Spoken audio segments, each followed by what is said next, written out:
The Washington Examiner was able to sit down with some newly elected members of Congress. Here's what they had to say. I saw that there is so much more that we can do as a country in supporting people as they face the inevitable challenges of life. And so I ran for the Delaware State Senate to represent the district that I was born and raised in. Well, I had a long career in public service. I was a Hill staffer in D.C. for a little while. I was in the state Senate. I served 12 years as Attorney General in Kansas, ran for governor and lost and thought I was done. And then my member of Congress decided he was done and created an unexpected opening.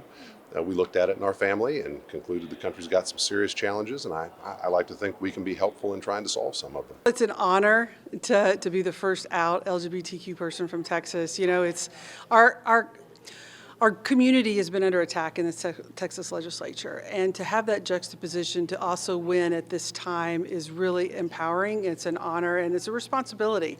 It's going well. It's very busy. I'm certainly enjoying getting to know my freshman classmates. There's about 30 some of us from around the country, and so there's a lot of great time of just getting to know one another in the bus rides when we're going from one place to the next.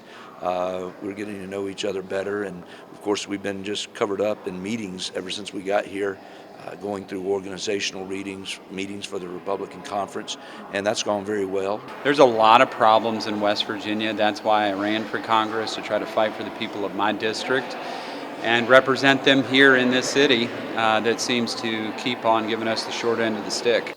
If we don't have good leadership, this world is going to burn. We now thankfully have great leadership with President Trump coming in January.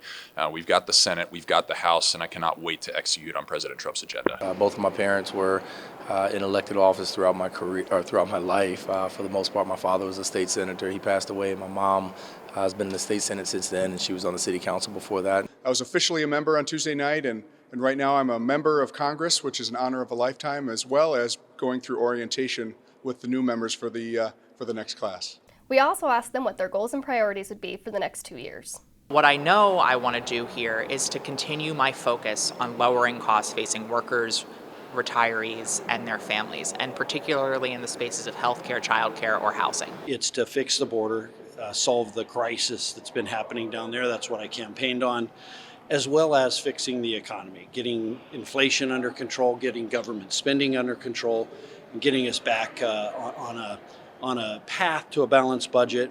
The cost of a house, the cost of a car, groceries is too high, and so we want to work to reduce those costs. Priority is House Armed Services Committee, with being able to help serve the needs and strengths of the military base in my district. That would be top priority. My citizens are really concerned about immigration, energy, inflation. The cost of everything has gone through the roof. They don't feel as secure in their communities anymore. I want to bring just kind of civility to the system. As a former presiding officer, president of the Senate, that's what I brought to Florida, being a great listener, focusing on a few issues, doing them really well.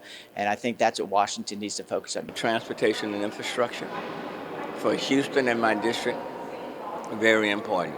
As mayor, we face 7 federally declared disasters. Something that I ran on was an economy that works, borders that are secure, and communities that are safe. I mean, those are the issues that got me elected, and those are the issues that I plan to maintain and keep front and center. You're going to see H.R. 1, energy dominance, come back. You're going to see H.R. 2, secure the southern border. That's going to come back, and then, of course, we're going to have tax cuts and Jobs Act 2.0. We're going to need to do something immediately on the border.